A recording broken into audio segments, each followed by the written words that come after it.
From the Tales of Beadle the Bard by J.K. Rowling. The Wizard and the Hopping Pot. There once was a kindly old wizard who used his magic generously and wisely for the benefit of his neighbours. Rather than reveal the true source of his power, he pretended that his potions, charms and antidotes sprang ready-made from the little cauldron he called his lucky cooking pot.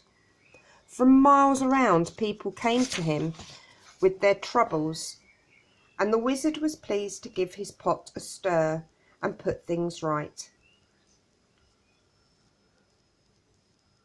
The well-beloved wizard lived to a godly age, then died, leaving all his chattels to his only son.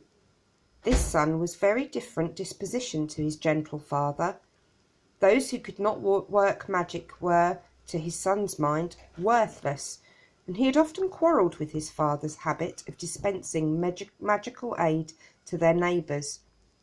Upon the father's death, the son found hidden inside the old cooking pot a small package bearing his name.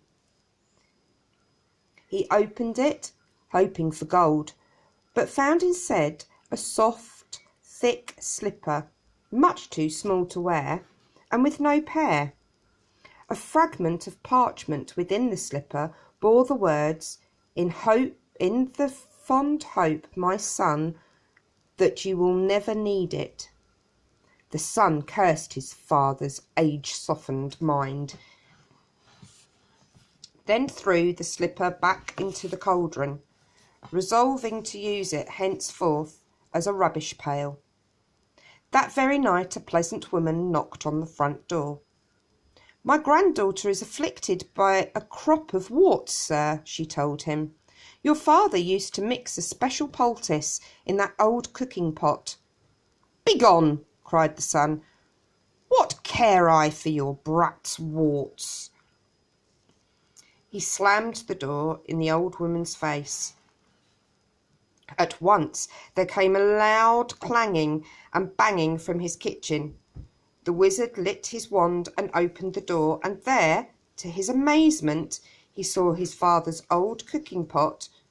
It had sprouted a single foot of brass and was hopping on the spot in the middle of the floor, making a fearful noise upon the flagstones.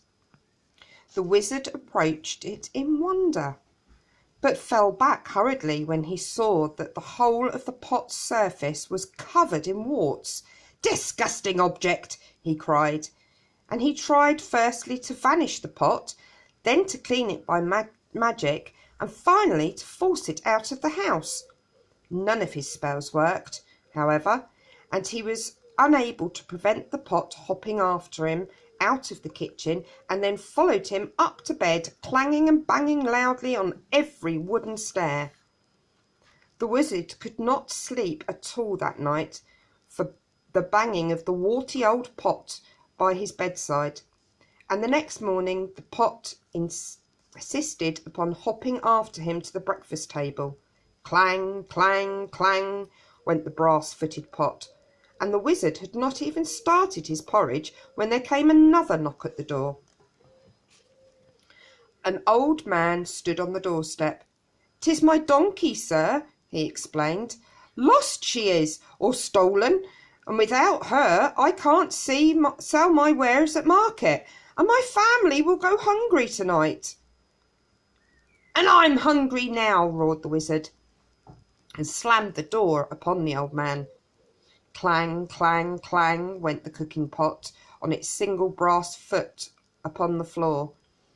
But now its clamour was mixed with the brays of a donkey and human groans of hunger echoing from the depths of the pot. "Be still, be silent!" shrieked the wizard. But not all his magical powers could quieten the warty pot, which hopped on his heels all day, braying and groaning and clanging, no matter where he went or what he did. That evening there came a third knock upon